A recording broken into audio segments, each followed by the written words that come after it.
नमस्कार, स्वागत है आपका हॉर्नबिल टीवी भारत पर। आइए एक नजर डालते हैं अब तक की खबरों पर। विधानमंडल के दोनों सदनों की कार्यवाही के बीच सरकार की नीतियों के खिलाफ कांग्रेस पार्टी का लखनऊ में आज विधान भवन घेरने का प्रस्तावित कार्यक्रम था। पार्टी अपने मंसूबों में कामयाब न हो पाए, इसके लिए विधान भवन और उसके आसपास पुलिस की कड़ी व्यवस्था रही। इसके अलावा प्रोटेस्ट को विफल करने के लिए कांग्रेस नेताओं को जगह जगह हाउस अरेस्ट किया गया, तो पार्टी कार्यालय के बाहर भी कांग्रेसियों को रोकने के लिए बैरिकेडिंग किए गए। इस बीच विधानसभा की कार्यवाही में शामिल होने के बाद पार्टी कार्यालय जा रही कांग्रेस विधानमंडल की नेता आराधना मिश्रा मोना को पुलिस विधान भवन के बाहर ही रोक दिया। इस बीच हॉर्नबिल टीवी से बातचीत में कांग्रेस नेता आराधना मिश्रा ने कहा कि अनुमति न मिलने पर वो पैदल ही पार्टी कार्यालय जाएंगी। मिश्रा मोना जी हमारे साथ, उनसे बात करें। मैम, आज यहाँ पर आप लोग जो है लॉ एंड ऑर्डर को लेकर जो है प्रोटेस्ट कर रही हैं, पूरा बड़ा प्रोटेस्ट चल रहा है, आज यहाँ पर आप क्यों हैं? देखिए, हम शांतिपूर्वक प्रदर्शन करना चाह रहे थे। पीठ से मैंने जब ये सदन में विषय उठाया तो माननीय अध्यक्ष जी ने पीठ से निर्देश दिए कि शांतिपूर्वक मुझे वहाँ तक जाने दिया जाएगा जहाँ मैं जाना चाहती हूँ। मैंने अनुरोध किया कि केवल 2 लोग हैं, 2 विधायक हैं, हमें वहाँ तक पहुँचा दिया जाए हमारे पार्टी कार्यालय पे, जहाँ पे हमारे प्रदेश अध्यक्ष हैं, हमारे महासचिव हैं, पर सरकार इस पर तैयार, प्रशासन मुझे जाने नहीं दे रहा। मेरा अनुरोध है कि मुझे अपने कार्यकर्ताओं के बीच में जाने दिया जाए। दूर से कार्यकर्ता आए हैं, उनको अरेस्ट किया गया है। ये मेरी जिम्मेदारी है कि मैं उनके साथ खड़ी रहूं, उनके पास जाऊं। क्या लगता है आपको, आखिर वहाँ जाने से क्यों रोका जा रहा है? इसके पीछे की वजह क्या मानती हैं आप? यही बताएंगे क्यों रोक रहे हैं। मैं तो कह रही हूँ कि मैं सदन से उठ के अपने कार्यालय जाना चाहती हूँ, इसमें कौन सी आपत्ति होगी? मैं तो सदन से उठ के कार्यालय जा रही हूँ, उसमें काहे की आपत्ति है? मुझे ले चलें कार्यालय, मेरे कार्यालय मुझे छोड़ दे, इसमें काहे की दिक्कत है? तो यहाँ कब तक खड़ी रहेंगी? अब वो निर्णय ले, नहीं खड़े, नहीं अनुमति नहीं देंगे तो मैं पैदल जाऊंगी। आप आराधना मिश्रा जी हैं, जिनका साफ कहना है कि अगर उन्हें अनुमति नहीं मिलती है तो वो पैदल कांग्रेस कार्यालय तक जाएंगे। वीडियो जर्नलिस्ट विजय के साथ अनूप चौधरी, हॉर्नबिल टीवी, लखनऊ। किसानों ने आज रेल रोको आंदोलन शुरू किया। अपनी मांगों को लेकर पंजाब के कई शहरों में 3 घंटे तक ट्रेन रोकी गई। जवाब में रेलवे ने यात्रियों की सहायता करने और उन्हें अपडेट देने के लिए स्टेशनों पर हेल्प डेस्क स्थापित किए, जिससे असुविधा कम हुई है। इन हेल्प डेस्क पर तैनात रेलवे कर्मचारी सक्रिय रूप से यात्रियों का मार्गदर्शन कर रहे हैं और ट्रेन के शेड्यूल के बारे में सटीक जानकारी दे रहे हैं। प्रयासों के बावजूद कुछ यात्रियों ने निराशा व्यक्त की। उन्होंने कहा कि उन्हें विरोध के बारे में पता नहीं था और अगर उन्हें पहले बताया जाता तो वे यात्रा करने से बचते। कई लोगों ने ट्रेन सेवा फिर से शुरू होने तक स्टेशनों पर इंतजार करने का फैसला भी लिया है।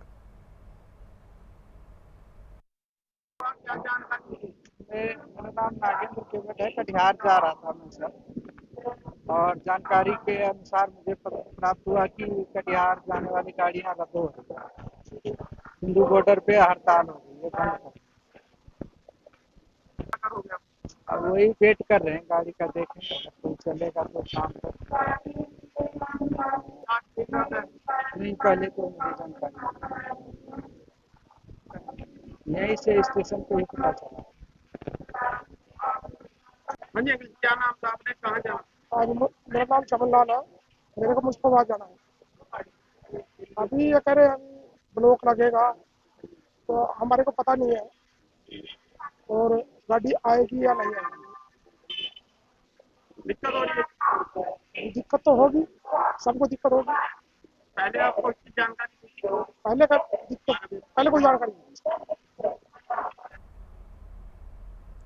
हरियाणा के खाद्य नागरिक आपूर्ति एवं उपभोक्ता मामले राज्य मंत्री राजेश ने अधिकारियों को राज्य भर के सभी राशन डिपो के बाहर हेल्पलाइन नंबर स्थापित करने का निर्देश दिया है।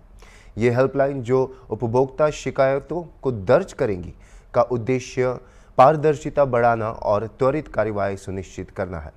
नगर के बेहतर निगरानी के लिए राशन डिपो पर सीसीटीवी कैमरे लगाने के महत्व को दोहराया। मंगलवार को चंडीगढ़ में हरियाणा निवास में आयोजित समीक्षा बैठक के दौरान नागर ने राज्य भर के अधिकारियों के साथ राशन डिपो आपूर्ति श्रृंखला और विभागीय चुनौतियों से संबंधित मुद्दों पर चर्चा की। उन्होंने अनियमितताओं के खिलाफ सख्त कार्रवाई पर जोर दिया। हाल ही में राशन की बोरियों में रेत पाए जाने के बाद लापरवाही के लिए पलवल में एक सहायक खाद्य आपूर्ति अधिकारी को निलंबित कर दिया गया है। मंत्री ने अधिकारियों को पिछले 6 महीनों से अनसुलझे एफआईआर पर रिपोर्ट प्रस्तुत करने और राष्ट्रीय सूचना विज्ञान केंद्र के आंकड़ों और डिपो रिकॉर्ड के बीच विसंगतियों को दूर करने का निर्देश दिया। उन्होंने राशन वितरण में सुधार का भी आह्वान किया, खासकर नवंबर और दिसंबर के लिए, और त्रुटियों को कम करने के लिए नए डिपो के लिए आवेदन प्रक्रिया को ऑफलाइन मोड में स्थानांतरित करने का सुझाव दिया।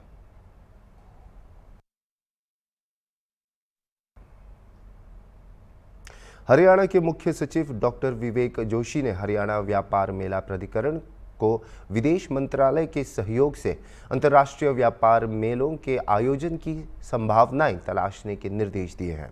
इन मेलों में हरियाणा के स्थानीय उद्योगों के उत्पादों को प्रदर्शित किया जाएगा, साथ ही भाग लेने वाले देशों की संस्कृति, व्यंजन और सामान का प्रदर्शन किया जाएगा।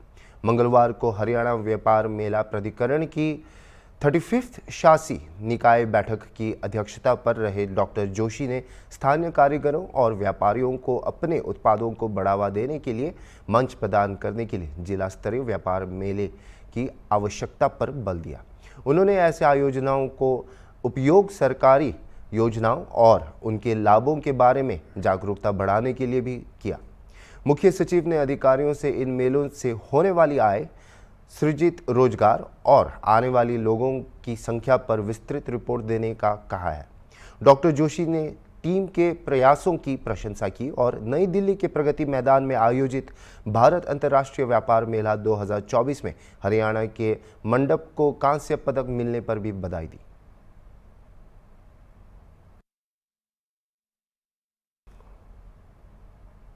बीजेपी के बलिया जिला उपाध्यक्ष सुरेंद्र सिंह के कैंप कार्यालय पर जिला प्रशासन ने बुलडोजर चलाया और कार्यालय को जमींदोज कर दिया। इस कार्रवाई से नाराज सुरेंद्र सिंह ने अपने कार्यकर्ताओं के साथ बुलडोजर की कार्रवाई पर धरने पर बैठ गए। उन्होंने आरोप लगाया कि जिला प्रशासन समाजवादी पार्टी के एजेंट की तरह काम कर रहे हैं। जिला प्रशासन ने अवैध अतिक्रमण के खिलाफ कार्रवाई करते हुए 40 साल पुराना इंदिरा मार्केट स्थित बीजेपी का कैंप कार्यालय बुलडोजर से ध्वस्त कर दिया है। इस पर नाराज सुरेंद्र सिंह ने कहा कि प्रधानमंत्री मोदी जहां स्ट्रीट वेंडर्स को लोन दे रहे हैं, वहीं यहां प्रशासन उनके व्यवसायों को तोड़ रहे हैं।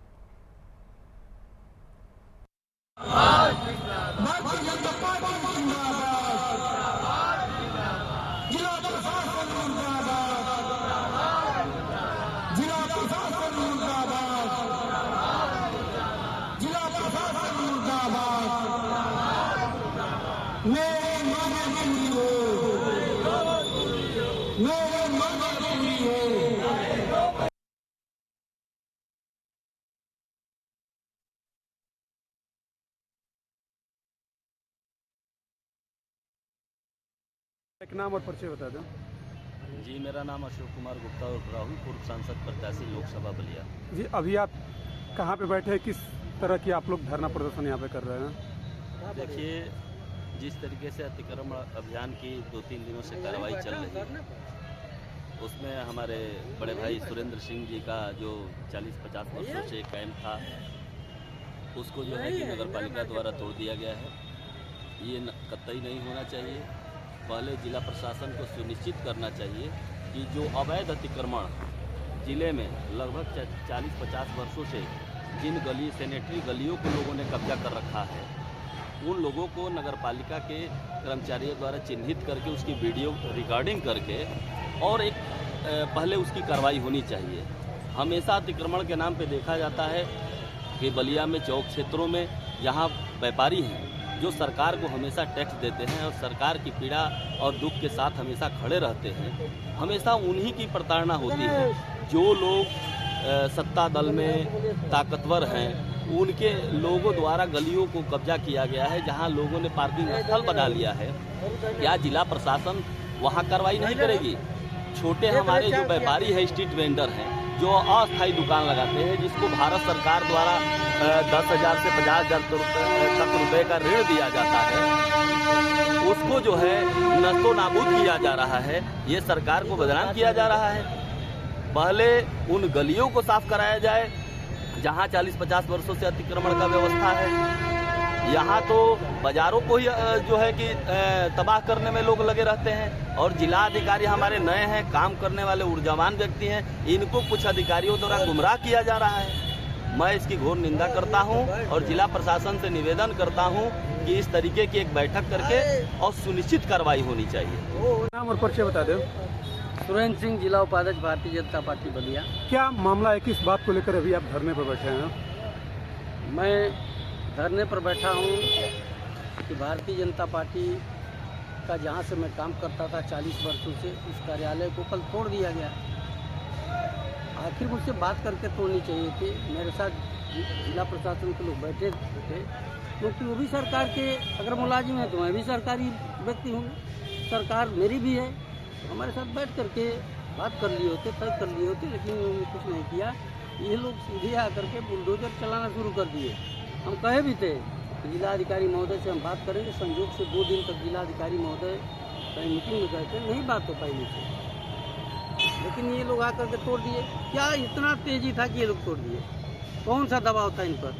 तो मैं तो कल भी एक शहर कहा था, मैं कल एक शहर कहा था, मुझे तो अपनों ने लूटा, गैरों में कहाँ दम था, मेरी कश्ती वहीं पर डूबी जहाँ पानी कम था। तो जिस तरीके से ये जिला प्रशासन जो बुलडोजर की लगातार कार्रवाई कर रही है, क्या इससे भारतीय जनता पार्टी को नुकसान भी आने वाले चुनाव में हो सकता है?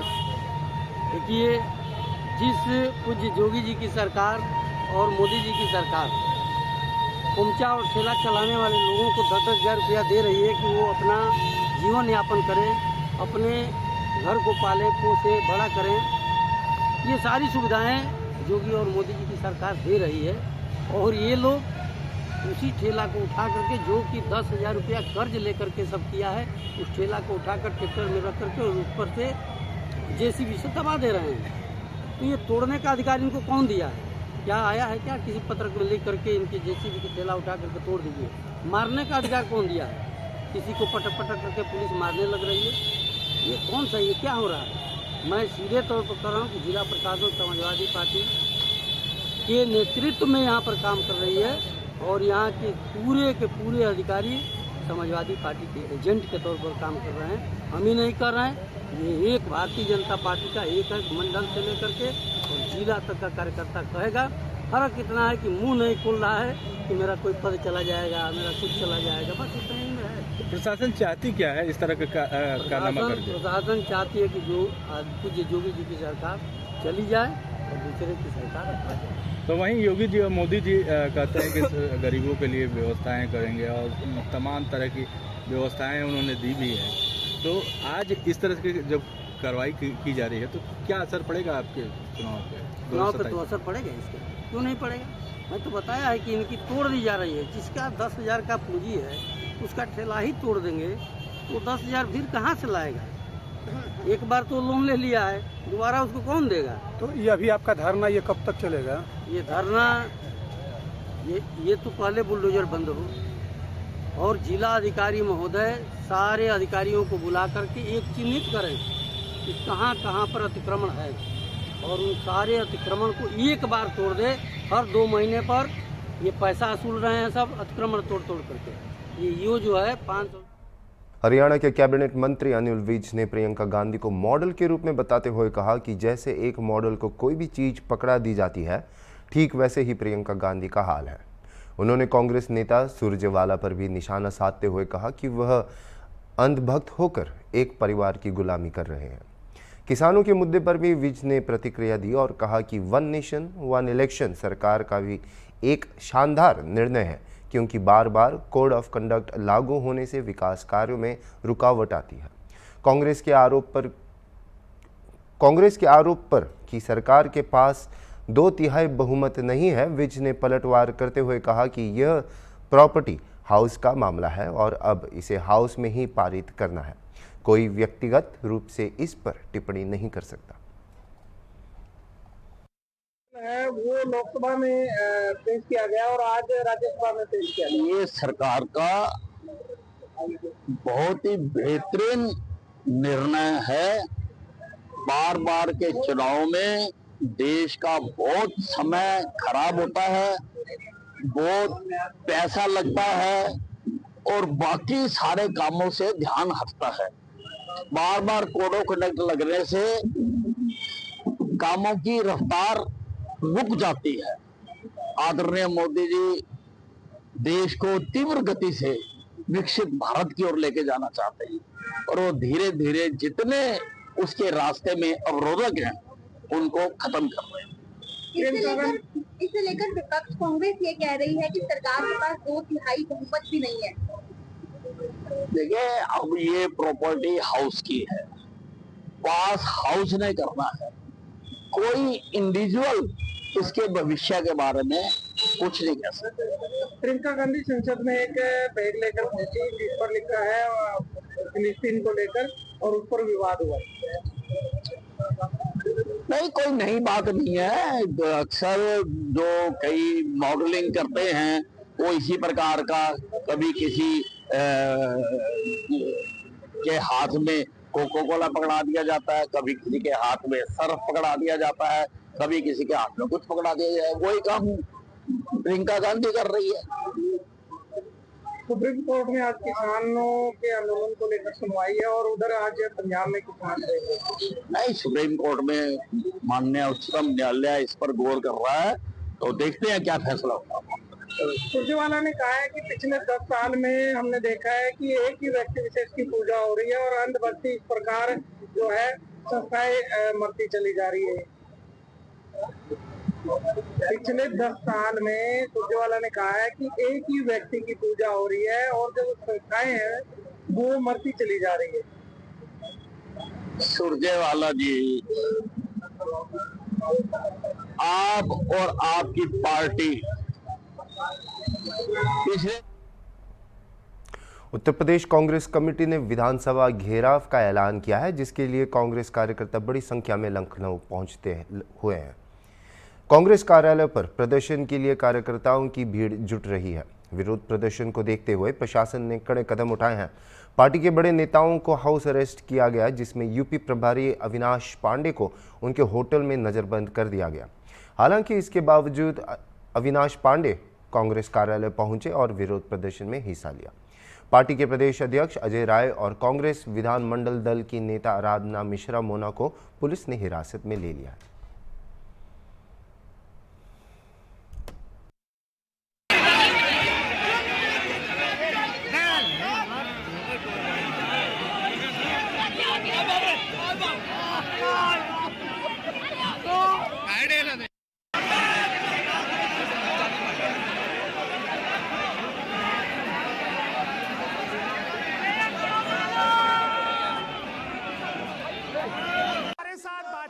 के लिए कांग्रेस के प्रदेश अध्यक्ष हैं, आज लखनऊ का विधानसभा घेराव करने जा रहे हैं, लेकिन चारों तरफ कांग्रेस कार्यालय के बाहर बैरिकेडिंग लगा दी गई, भारी फोर्स तैनात कर दी गई है। सर, आज क्या कहना चाहेंगे उत्तर प्रदेश में जिस तरीके से कानून व्यवस्था को लेकर आप लोग विरोध प्रदर्शन करने जा रहे हैं, लेकिन चारों तरफ कांग्रेस कार्यालय के बाहर बैरिकेडिंग लगा दी, इससे क्या संदेश आता है सरकार को? देखिए, सरकार घबराई है, जन विरोधी सरकार परेशान है, पूरे अत्याचार किया पूरे चारों तरफ। निश्चित तौर से हम सब लोग जन विरोधी सरकार को से जवाब मांगेंगे। आप जवाब दो, हमारे कार्यकर्ता उतरेंगे। हमारे बब्बर शेर कार्यकर्ताओं को रोकने का पूरा प्रयास किया सरकार ने, घर पे छापे डलवाए, हाउस अरेस्ट किया, हमारे प्रभारी जी को भी बंद करके रखा था, रोक रखा था। हमारे एक बब्बर शेर कार्यकर्ता यहाँ खड़े हैं और कितने लोगों को गिरफ्तार करके पुलिस लाइन ले गए, कितने लोगों को भी यहाँ से इको गार्डन ले गए, आज थाने में बैठा रखा है। फिर भी हमारे हजारों हजार कार्यकर्ता आज कांग्रेस कार्यालय में खड़े हैं और निश्चित तौर से सड़क पर उतरकर आज जन विरोधी जो सरकार, किसान विरोधी सरकार, महिला विरोधी सरकार, आज शिक्षक विरोधी सरकार, छोटे व्यापारी विरोधी सरकार, आज नवजात बच्चों का हत्या करने वाली सरकार, इसको जवाब देना पड़ेगा। आज पूर्व अध्यक्ष अजय लल्लू जी हैं, कांग्रेस के हैं, क्या कहना चाहेंगे? आज आप लोग प्रोटेस्ट करने जा रहे हैं, लेकिन कांग्रेस कार्यालय के बाहर चारों तरफ बैरिकेडिंग लगा गई है, कोई कार्यकर्ता निकल नहीं सकता। उत्तर प्रदेश में कई कांग्रेस के नेता को हाउस अरेस्ट कर लिया गया, कई नेता थाने में बैठा लिए गए, क्या कहना चाहेंगे? जो भी सरकार या दीवाल किसानों के बीच में, नौजवानों के बीच में, गरीबों के अधिकारों को लेकर, दलितों, पिछड़ों, शोषितों, वंचितों के अधिकारों को रोकना चाहेगी, उन सारे दीवारों को हम लोग तोड़ देंगे, मजबूती से आवाज उठाएंगे। और जब संसद आवारा हो जाए तो सड़कें गुलजार होनी चाहिए, और निश्चित तौर से ये गुलजार का समय है। इस सरकार के दमन, अन्याय, अत्याचार के खिलाफ, शोषण के खिलाफ कांग्रेस का एक एक कार्यकर्ता आज मजबूती से इनकलाब करने को तैयार है। यहाँ पर जो प्रोटेस्ट को लेकर यहाँ पर जो कार्यकर्ता हैं वो निकलना शुरू हो गए हैं, देख सकते हैं। क्या कहना चाहेंगे आज प्रोटेस्ट करने वाले? ये कहना चाहेंगे कि योगी की पुलिस और योगी की सरकार डरी हुई है कांग्रेस के लोगों से। कांग्रेस हक की बात करती है, कांग्रेस संविधान की बात करती है। ये लोग हम लोग को दबाना चाहते हैं। हम लोग बाबा साहब अम्बेडकर के संविधान को मानने वाले हैं और ये उस संविधान को नहीं मानते हैं। उस संविधान को समाप्त करने वाले लोग हैं। हम लोग बेरोजगारी का मुद्दा लेके आए हैं। हम लोग संभल में जो घटना हुई उसका मुद्दा लेके आए हैं। संभल में पुलिस ने और योगी पुलिस ने कैसे लोगों को मारा है, उन पर किसी तरीके की कोई चर्चा नहीं करना चाहते हैं। हम लोग आज विधानसभा के घेराव करेंगे और जाकर योगी से सवाल करेंगे। क्या कहना चाहेंगे आप झंडा लेकर? कहां से आए हैं आप? मैं बिजनौर से आया हूं साथियों। सरफरोशी की तमन्ना हमारे दिल में है। देखना है कातिलों की बाजू में दम कितना है। हिंदू मुस्लिम सिख ईसाई आपस में हम भाई भाई। हमारा मजहब नहीं सिखाता आपस में बैर रखना। हिंदी है वतन है, हिंदुस्तान हमारा। क्या कहना चाहेंगे आप? क्या कहना चाहेंगे आप? देखिए ये सरकार जी है, तानाशाही के खिलाफ एक आंदोलन है। आज ये आंदोलन बहुत बड़ा आंदोलन है। हमारे लोगों को बंद कर लिया गया साथियों। हमारी आवाज को नहीं दबा सकते। क्या कहना चाहेंगे आप? कहां से आए हैं? बागी बलिया से आए हैं। बागी बलिया से आए हैं। आने दिया गया, कोई दिक्कत तो नहीं हुई? कोई दिक्कत नहीं हुई। बदल दो फिजा को, मुनासिब यही है, वरना ये जालिम बढ़े जा रहे हैं। नौजवान, किसान और महिलाओं के सरकार सवाल पे, बुनियादी सवाल पे ये योगी सरकार फेल है। तो आगे क्या विधानसभा का घेराव कर पाएंगे? एकदम इतने सिपाही कांग्रेस के आए हैं और प्रियंका गांधी, राहुल गांधी जी के प्रेरणा से हम लोग निश्चित रूप से विधानसभा तक पहुंचने का काम करेंगे और ईंट से ईंट बजा देंगे। जगह जगह रोका जा रहा था। यहाँ भी हम जाने 1 घंटे से चक्कर लगा रहे हैं, लेकिन ये कितना भी रोक लेना हम परेशान बहुत ज्यादा बहुत परेशान किया जा रहा है। तो आज प्रोटेस्ट करने जा रही है, चारों तरफ से बैरिकेडिंग लगा दी गई है। आगे कैसे निकल पाएंगे आप लोग? हम निकलेंगे, चाहे जैसे निकलेंगे भाई। आप देखिए यहाँ तक आने में बंदिश है। किस बात की बंदिश है? पागल हो गया योगी तो। इसको समझ में नहीं आ रहा। जनता है वोट दिया। मैं महिला अध्यक्ष ग्रामीण कांग्रेस कानपुर। कहाँ से? कानपुर से महिला अध्यक्ष। हमारे साथ कुछ और है, उपाध्यक्ष है कांग्रेस के हैं। उन क्या कहना चाहेंगे सर? आप कहाँ से आए हैं? मैं कानपुर से आया हूँ। नरेश चंद्र त्रिपाठी, AICC सदस्य, पूर्व अध्यक्ष कानपुर बार एसोसिएशन। आज हम लोग विधानसभा घेराव करने आए। उत्तर प्रदेश की सरकार इतनी डरी हुई है कि जिले जिले में नाकेबंदी कर रही, लोगों को घरों में घेर रही, हमको चारों तरफ से घेर रखा है। मैं उत्तर प्रदेश सरकार को बता देना। क्या कहना चाहेंगे? विधानसभा पहुंच पाएंगे? इतनी बैरिकेडिंग लगा दी गई है चारों तरफ से, आप लोग प्रोटेस्ट कर रहे हैं। देखिए, हम लोग गांधीवादी लोग हैं, गांधी विचारधारा से चलते हैं। अगर शांति से, अहिंसा से ये हमें प्रदर्शन करने देंगे तो करेंगे, और अन्यथा चंद्रशेखर आजाद और भगत सिंह भी हम बनना जानते हैं। हम लोग जाएंगे, पहुंचेंगे और विधानसभा का घेराव करेंगे। धीरे धीरे जो प्रदेश अध्यक्ष अजय राय हैं वो बाहर निकलना शुरू हो गए हैं और विधानसभा की तरफ धीरे धीरे बढ़ना शुरू हो गए हैं। लेकिन फोर्स इतनी तैनात है, जाना मुश्किल हो रहा है कि कहां से जाए। चारों तरफ से बैरिकेडिंग लगाकर कांग्रेस के कार्यालय के पास को लॉक कर दिया गया है। कांग्रेस का प्रोटेस्ट है वो शुरू हो गया है। कांग्रेस कार्यालय से जो 2 बैरिकेडिंग थी उनको तोड़कर कांग्रेस के कार्यकर्ता आगे बढ़ गए, विधानसभा की तरफ जा रहे हैं। भारी तादाद पर जो कांग्रेस के कार्यकर्ता हैं वो देख सकते हैं किस तरीके से बैरिकेडिंग तोड़कर आगे बढ़ना चाहते हैं। लेकिन जो यहाँ पर बैरिकेडिंग है वो काफी ऊंची लगाई गई है, जिसके कारण कार्यकर्ता ARF तैनात कर दिए गए हैं, CRPF तैनात है पूरी। यहाँ पर देख रहे हैं पूरा किस तरीके से जो प्रोटेस्ट है वो आगे जाना चाहते हैं, लेकिन पुलिस जाने देने नहीं है। और जिस तरीके से पुलिस कार्यकर्ता है वो के साथ अत्याचार मत कीजिए। महिलाओं के साथ यहाँ कोई महिला पुलिस नहीं है, इनके साथ दुर्व्यवहार यहाँ की पुलिस कर रही है। क्या कहने क्या कहना चाहेंगे आप? ये महिला देखिए साफ तौर पर एक भी पुलिस महिला पर नहीं है जिसके साथ ये यहाँ पर जो कांग्रेस के कार्यकर्ता हैं वो आरोप लगा रहे, एक भी महिला पुलिस नहीं है और उनको क्या कहना चाहिए? यहाँ से शासन है, महिलाओं के साथ अत्याचार है, ये उत्पीड़न करना हुआ, कोई पुलिस महिला नहीं है यहाँ पे, लेकिन महिलाओं को मर्द धक्का दे रहे हैं। साफ तौर कोई महिलाएं नहीं है और पुलिस यहाँ पर लगातार कार्यकर्ताओं को रोक रही। वीडियो जर्नलिस्ट सैनी के साथ निहाल पांडे, हॉर्नबिल टीवी, लखनऊ।